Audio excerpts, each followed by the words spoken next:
připravíme si lahev, do ní připevníme zadku s vetknutou jehlou a teďka vlastně si takto připravíme korkovou zadku, do které píchneme třeba 2 vidličky a do spod připevníme nějakou minci, třeba 10 korun nebo euro. A teďka vlastně, když to položíme, tak vlastně ta jehla nám to podpírá v těžišti, takže se to třeba může i otáčet.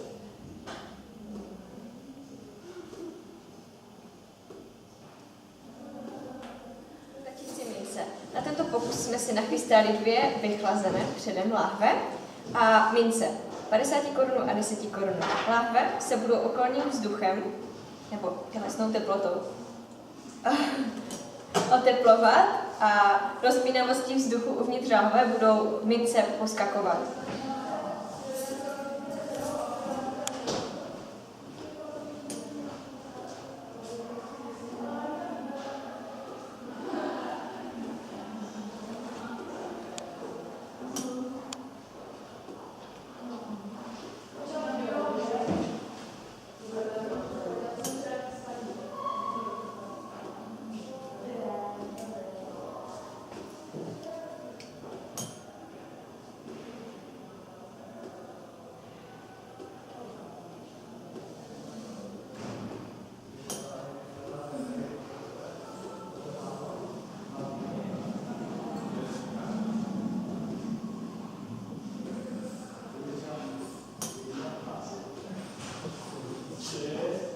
Takže lidské tělo se chová jako elektrolyt, protože obsahuje roztoky.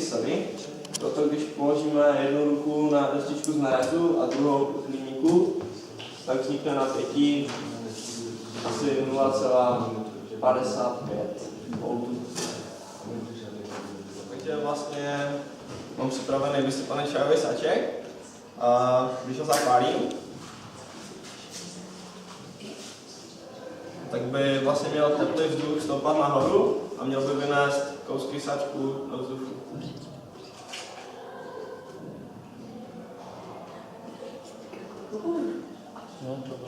Budeme potřebovat kousek brčka a 2 kancelářské spolky, které připevníme vlastně na oba konce toho brčka a vložíme ho do naplněné láhve. A teďka vlastně po stlačení láhve tam vlastně kartezianek bude putovat dolů, po uvolnění tlaku zase nahoru a tak dál. A je to vlastně zapříčiněno tím, že já působím na láhvi silou, tak se v celém jejím objemu zvětšuje tlak a tak vzduch, který zůstal v těchto štěrbinách, je vlastně nahrazen vodou a hustota celého vlastně tohoto tělesa stoupá a proto vlastně klesá ke dnu.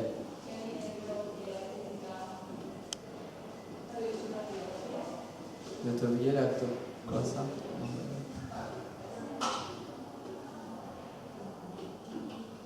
Taková média to ještě nebyla. Já jsem připravil pokus lidské tělo v elektrickém obvodu. Mám tady stavebnici, která po zapojení člověka do elektrického obvodu začne pípat. Nyní já si vezmu ten konektor a člověk na druhém konci dám druhý. A když to zapnu, tak pípá. Nyní on pustí paní a obvod je přerušen a proto stavebnici nepípá. Nyní se paní a dotknu si hlasu.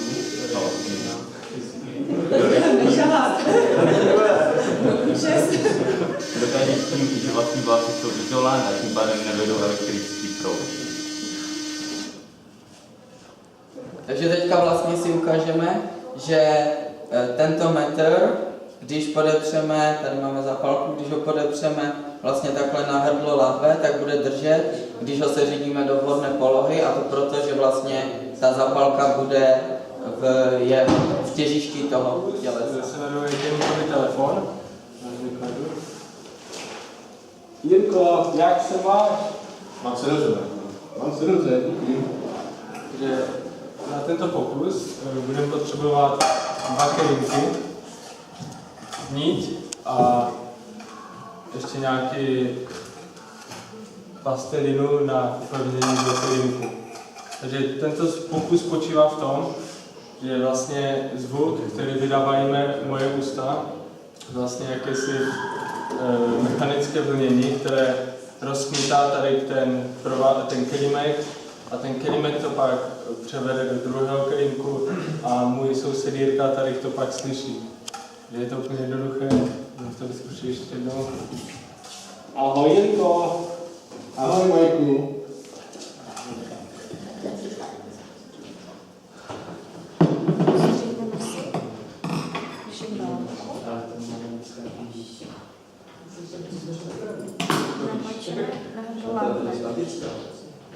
Matematická funkce je v podstatě pohyb, jako když zasouváš magnet. Nyní láhev ponoříme do studené vody.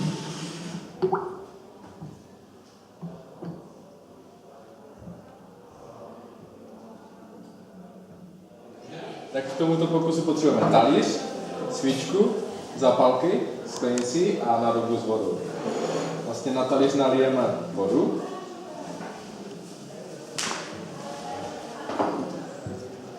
Zapálíme svíčku.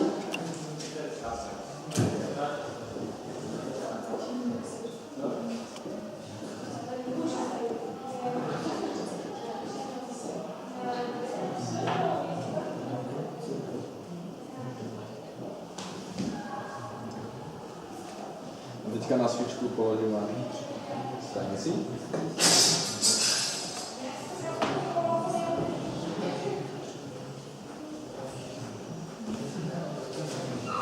No a vlastně tímto pokusem jsme si dokázali, že hoření probíhá pouze v přítomnosti kyslíku. Když se kyslík uvnitř sklenice spálí, tak se sklenice zahřeje, potom rychle schladne a vznikne tam podtlak, který nasaje tu vodu dovnitř. Potřebujeme perlivou vodu a hrozinky. Do sklenice nalijeme perlivou vodu.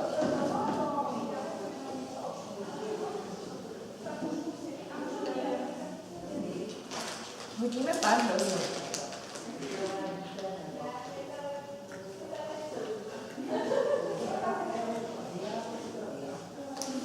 Jak vidíme, hrozinky nám ve sklenici jakoby tancují. A to tím, že se na ně váže oxid uhličitý z perlivé vody. A když vystoupají na povrch, oxid uhličitý se uvolní a opět klesají. Takže já jsem si připravil pokus, reakční doba studenta z volného pádu. Potřebujeme vlastně bankovku a nějakého studenta, že jestli někdo chce, tak může přijít. Já budu. Vlastně tento pokus je jednoduchý. Stačí, abyste nasadili ruku. Takhle a pokusíte se po spuštění bankovku chytit. No, tak povedlo se. Zkusíme to ještě jednou.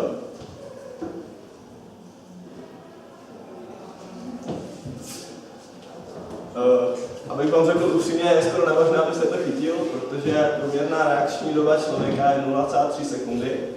A z tohoto vzorce jasně vidíme, že té padající bankovky je 0,169, takže jako mohl byste to chytit, ale musel byste mít opravdu dobré. No, takže já vám teďka předvedu pokus, jak poznáme syrové vejce od uvařeného, aniž bychom ho museli nějak rozbít. Takže obě vejce roztočím a už na první pohled je evidentní, že jedno vejce se točí rychleji a druhé pomaleji. A ukážeme si ještě druhou verzi. Roztočím a vejce zastavím. A to, které se ještě hýbe, tak je evidentně to syrové, protože vejce uvařené se chová jako tuhé těleso a po zastavení se tedy zastaví celý jeho obsah, kdežto po zastavení syrového vejce se jeho tekutý obsah dále se trvačností pohybuje. Takže to máme první. No tady je připravený druhý pokus, ale ten potřebuje delší čas, takže to je vejce naložené v octu, které je tím pádem zbaveno vápenaté skořápky a zůstala pouze na něm ta biomembrána, která je propustná pouze molekulám vody, protože jenom ty jsou dostatečně velké, aby přes ní prošly. A proto, když to vejce ponoříme do solného roztoku, do roztoku chloridu sodného, tak osmotický tlak toho roztoku je vyšší než osmotický tlak v tom vejci a proto molekuly vody budou z toho vejce přecházet do toho slaného roztoku, tak aby se ty dotlaky vyrovnaly. Kdybychom týž pokus vlastně provedli se sladkou vodou, tak to bude přesně naopak a vejce se bude roztahovat, až by nakonec prasklo.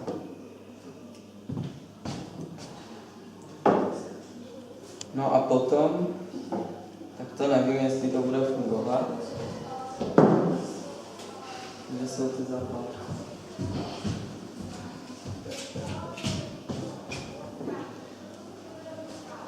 Že při tomhle pokusu bychom vlastně měli tohle vlastně uvařené vajíčko dostat dovnitř do lahve a to na základě podtlaku, který vznikne tím, že když zapálím kapesník a vhodím ho do lahve a položím návrh vejce, tak vlastně ten vzduch uvnitř, který je v té lahvi, se bude ohřívat a tím vlastně, že tady bude to vejce a on se bude ohřívat, tak by měl prostě vycházet z té lahve ven. No jenom, že to vejce to potom zaklopí a tím, jak začne ten vzduch uvnitř chladnout, tak by měl vzniknout ten potlak a tím pádem by se mělo to vajíčko vcucnout dovnitř.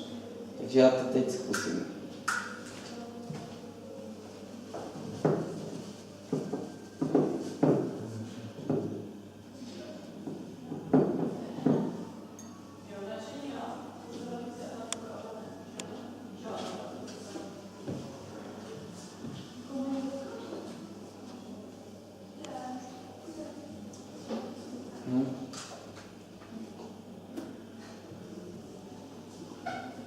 Ono tam trochu zalezlo, no. Možná to tam asi nevleze úplně.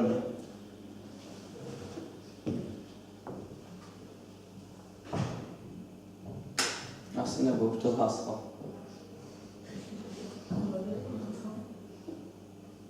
Já tam zkusím pustit vzduch.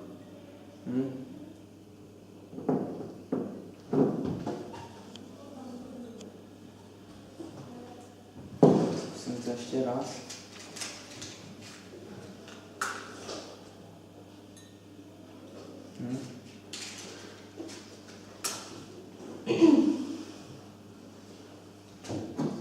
Tam má asi málo kyslíku už. No, tak to je vlastně důkaz, že nám vyhořel ten kyslík v hlavě. Takže ta zápalka zhasne ve výsledku, no. No a to by bylo k těm pokusům vejci asi vše. To dá doby nalít, já tam naliju víc. Co potom? Zaštěrkám s tím. Zaštěrkám to. Prostě musím zaštěrkat. Aby to bylo na všech stěnách. Na všech stěnách. Pak to vyliju zpátky. Čemu teď dochází uvnitř té lahve? Vypařuje se. Vypařuje se. Musí se pokus vždycky povést? On to taky jmenuje pokus. Takže já teď umístím. Použiju vodici lištu a to z jednoho prostého důvodu, aby měl aspoň nějakou takovou kontrolu tam to pole. Hodně rychle. Tak, a teď už stačí jenom mít. Co? Oheň. Můžete si podrazit, ale se to třeba jdeme? Myslíme? Na to mám vydat. Jak se tam rozpojil? Pozor, pustím, na to nebude fungovat. Nic. Aha. Jsi pomalá.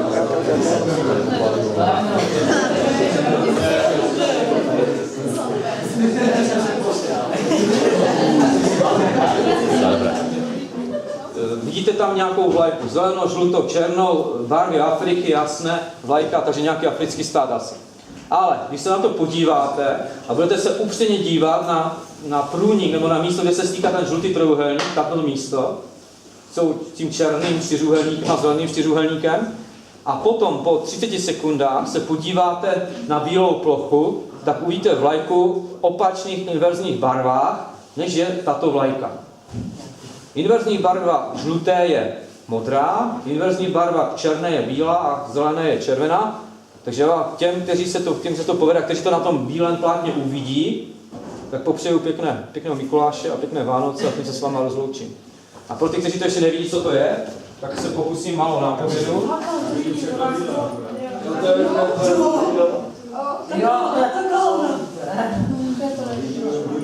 Tak jenom bylo.